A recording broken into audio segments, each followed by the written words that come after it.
आगे बढ़ते हैं तो कई और चीजें तुम्हें दिखाई देंगी कि विचार, भाव और कल्पना, इन तीनों का एक गहरा संबंध बनता है।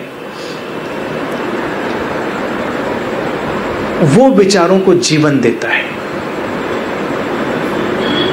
ये तुम्हें बिल्कुल जादुई जान पड़ सकता है, लेकिन तुम अपने जीवन को जैसा चाहो वैसा बना सकते हो अपने विचारों में बदलाव के साथ। आज हम जितने आविष्कार देखते हैं विज्ञान के, इन्हें पहले किसी ने अपने विचार में देखा, सोचा, और जब विचार बड़ा स्पष्ट होता है उसे तुम अनुभव करते हो, और उस अनुभव की तीव्रता के साथ, फीलिंग की इंटेंसिटी के साथ तुम्हारे एक्शन निकलते हैं। अगर विचार बहुत ही स्पष्ट और तीव्र हो तो तुम्हें एक्शन करने नहीं पड़ते हैं, वो हो जाते हैं। इसी को कृष्ण कहते हैं अकर्ता। अकर्ता का अभिप्राय है कि जब तुम्हारे भीतर इतनी विचारों की स्पष्टता है और तुम उन्हें अनुभव कर रहे हो, तो तुमसे बस कृत्य घटते हैं। तुम एक माध्यम बन जाते हो, तुम्हारे माध्यम से अस्तित्व उन कार्यों को घटा देता है। विज्ञान और अध्यात्म में वैसे लोग बड़ी दूरी मानकर चलते हैं, जबकि अध्यात्म और विज्ञान एक ही बात है, उसमें कोई अंतर नहीं। विज्ञान गहरे अर्थों में पूर्णतया आध्यात्मिक है और अध्यात्म पूर्णतया वैज्ञानिक है। तुम वैज्ञानिकों के जीवन को अगर गौर से देखो तो जितने भी महत्वपूर्ण आविष्कार हुए हैं वो उन वैज्ञानिकों के स्पष्ट विचार और स्पष्ट विचार के बाद अज्ञात से आए हुए सहयोग से। कई बार वो वैज्ञानिक प्रयोग कर रहा है, उसके अंदर एक विचार है कि क्या ऐसा भी हो सकता है। उसे ये पता नहीं कि कैसे होगा। एडिसन अगर ये बल्ब भी बनाने जा रहा है तो उसे पता नहीं कैसे बल्ब बनेगा।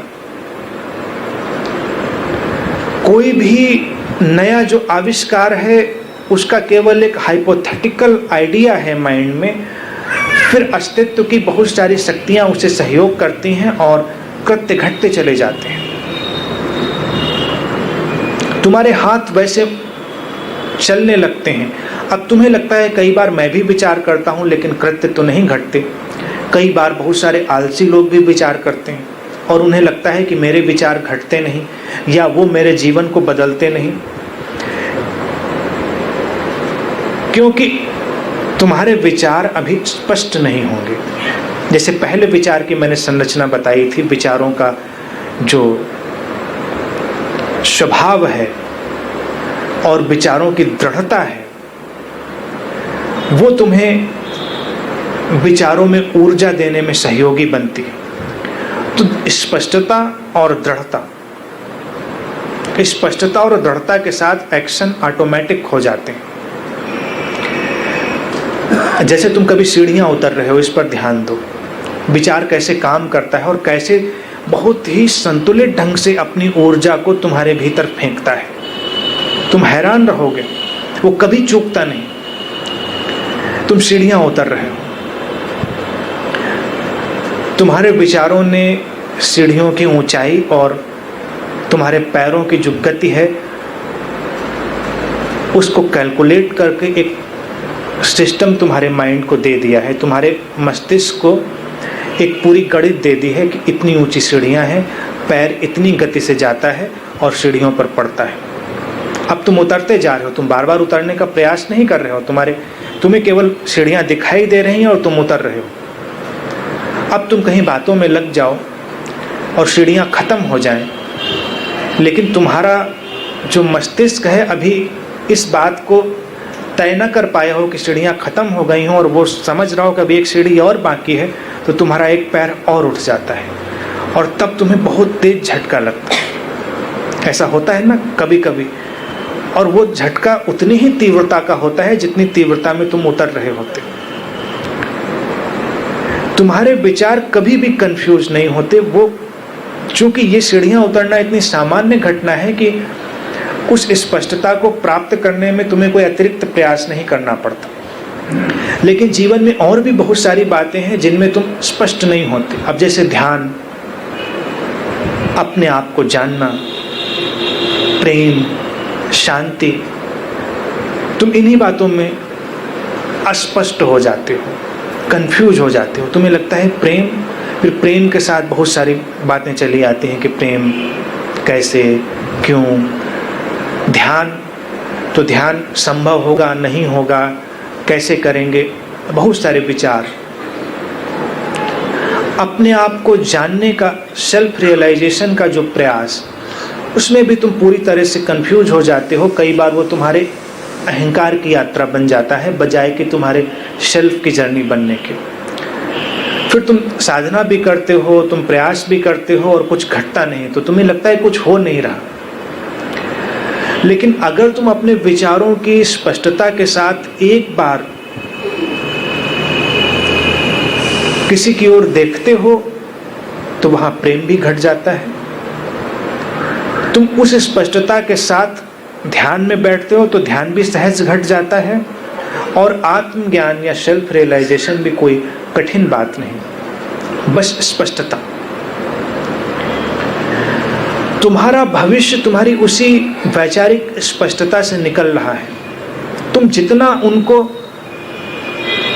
क्लियर कर सको। अभी क्या वो क्लैरिटी है हमारे भीतर, इसे देखना है। क्या हम अपने जीवन के बारे में स्पष्ट हैं? कई बार तो ऐसा लगता है जैसे हम आंखों पर पट्टी बांधकर जीवन में जी रहे हैं, बस कुछ टटोलते हुए, इधर उधर टकराते हुए। इसीलिए अक्सर हमें अपना जीवन दुर्घटना जैसा जान पड़ता है।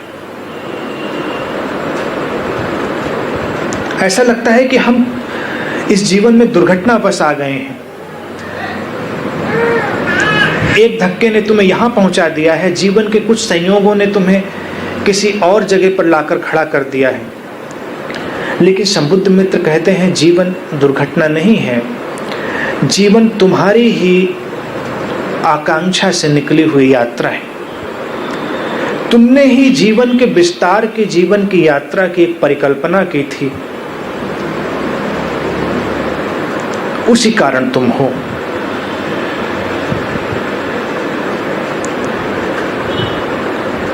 तो अपनी आकांक्षाओं को जरा सजगता से देखना प्रारंभ करें। तुम क्या क्या चाह रहे हो जीवन में? जो तुम चाह रहे हो कई बार वही तुम्हारे लिए मुश्किल बन जाता है। तुम प्रार्थनाएं भी लगातार कर रहे हो कि ऐसा हो जाए। मंदिरों के आगे जितनी कतारें तुम देखते हो सब प्रार्थनाओं में संलग्न लो कि ऐसा हो जाए, वैसा हो जाए। और एक प्रसिद्ध व्यंग्यकार मार्क ट्वेन हुए थे, उन्होंने लिखा था कि अगर व्यक्ति की सारी प्रार्थनाएं एक साथ पूरी कर दी जाएं तो वो तुरंत नरक में चला जाएगा। उसका जीवन तुरंत नारकीय हो जाएगा, क्योंकि एक साथ इतनी विपरीत आकांक्षाएं तुम्हारे भीतर चल रही हैं कि अगर सबकी सब पूरी हो जाएं तो तुम मुश्किल में पड़ जाओगे।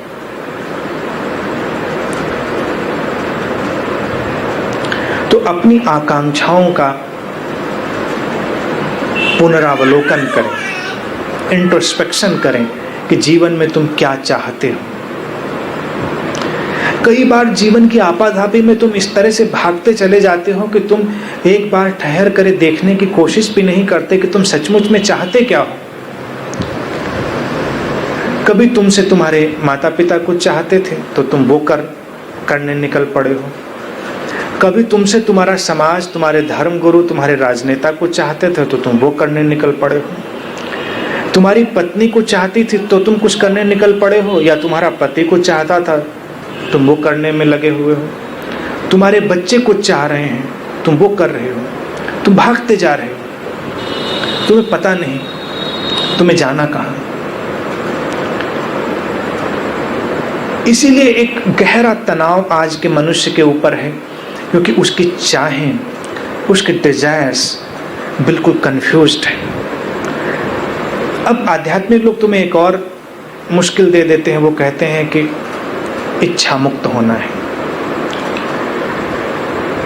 अपनी डिजायर्स से फ्री हो जाना है, डिजायर्स से फ्री हो जाना है। लेकिन तुम मुक्त तभी हो सकते हो जब इच्छाओं को जान लो, उन्हें ठीक से देख लो, उन्हें जी लो। जैसे पिछली बार मैंने तुम्हें बात बताई थी कि विचारों से मुक्त होना है, विचारों के पार जाना है निर्विचार में, तो विचार की सीमा भी जाननी है। विचार की सीमा आ जाती है, जैसे नदी में छलांग लेते हो तो कहीं से भी छलांग नहीं लगती। ये पिछली बार बात मैंने तुम्हें बताई थी। ऐसे ही तुम्हारी इच्छाओं का एक फ्रेम है, अगर तुम उन्हें एक बार स्पष्ट रूप से देख सकते हो तो तुम्हें अपनी इच्छाओं के प्रभाव का भी अनुभव हो जाता है। इच्छाएं तुम्हें किस प्रकार घेरती हैं, किस प्रकार तुम्हें प्रभावित करती हैं, इन सारी बातों से तुम परिचित हो जाते हो। और जब तुम बिल्कुल ठीक ठीक उस भावदशा को उपलब्ध होते हो, तुम इच्छाओं से परे चले जाते हो। एक इच्छा की संरचना को ठीक ठीक जान लेना, हर इच्छा से मुक्त हो जाना। अन्यथा तुम एक इच्छा ड्रॉप करते हो, फिर तुम दूसरी इच्छा में लग जाते हो, तुम लगातार भागते चले जाते हो। ऐसे ही इच्छाएं हैं, तुम इच्छाओं के एक मैकेनिज्म को समझते हो, फिर तुम रिलैक्स हो जाते हो। अब इच्छाओं के साथ तुम खेल सकते हो, और जब इच्छाओं के साथ तुम खेलना प्रारंभ कर देते हो तो इच्छाएं फलीभूत होने लगती हैं, तुम जीते जागते कल्पवृक्ष बन जाते हो। इसलिए अपनी इच्छाओं के साथ थोड़ा प्रेम पूर्वक व्यवहार करके उन्हें देखें, जानें, समझें। इच्छाओं का उठना, इच्छाओं की पूर्ति और इच्छाओं की पूर्ति के बाद घटती हुई भावदशा, फिर सब कुछ एक जैसा है, फिर सब पुनरावृत्ति है। जैसे बहुत सारे संप्रदायों में पूर्व जन्मों को देखने की ध्यान विधियों का उपयोग करते हैं, बहुत सारे संबुद्ध मित्रों ने भी इनका उपयोग किया। मैं भी इस किस्म की कुछ विधियों का उपयोग ध्यान शिविरों में तुम्हारे लिए करता हूँ कि अपने पूर्व जन्मों को तुम देखो। उनके देखने का एक ही उपयोग है कि तुम ये देख पाते हो कि जीवन में सब कुछ रिपीटिशन है, पुनरावृत्ति है। अगर तुम इस पुनरावृत्ति को जान लेते हो तो तुम्हें विचारों का और विचारों से निकलती हुई इच्छाओं का ढंग समझ में आ जाता है।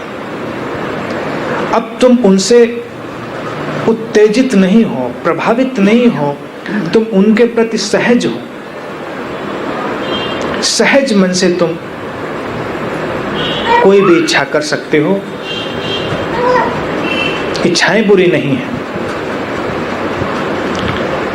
इच्छाएं बिल्कुल भी बुरी नहीं है। अगर तुम इच्छाओं के इस स्वरूप और उनके ढंग को जाने बिना इच्छा मुक्त होने का प्रयास करोगे तो तुम नई मुश्किलों में पड़ जाओगे। तुम बहुत सारी धार्मिक इच्छाएं पाल लोगे, वो धार्मिक इच्छाएं नए सिरे से तुम्हारे लिए परेशानियां पैदा करेंगी। विचार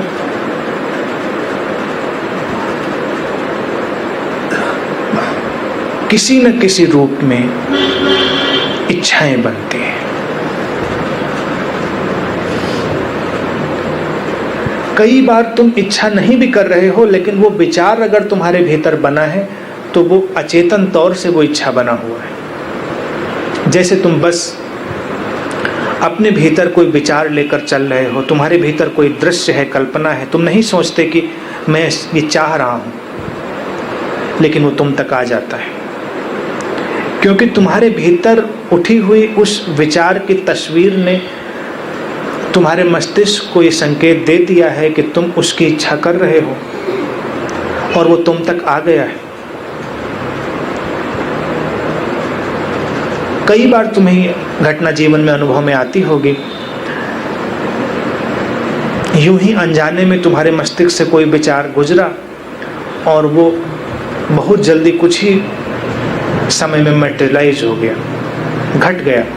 तुम्हें लगता है तो बड़ा आश्चर्यजनक है, मैंने तो ऐसा नहीं चाहा था, बस ऐसे ही ख्याल गुजरा था। लेकिन वो जो ऐसे ही ख्याल गुजरा था, हो सकता है वो बहुत ही स्पष्ट गुजरा हो। उसकी स्पष्टता ने वो तरंगें वातावरण में फेंक कर उसे घटने का माध्यम बना दिया हो। भारत में ऋषियों ने दर्शन हमेशा से दिया कि तुम अपने अंदर ऐसा मन लेकर चल रहे हो कि जब वो मन नियोजित हो जाता है, चैनलाइज्ड हो जाता है, तो वही मन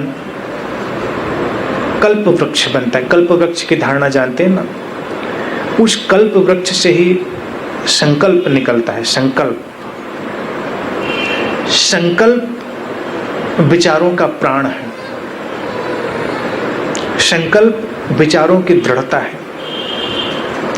तो जितनी गहरी दृढ़ता उतना ही गहरा संकल्प और उतना ही उनके घटने की संभावना। कई बार सारी चीजें बिल्कुल मैजिकल हो जाती हैं, जादुई हो जाती हैं।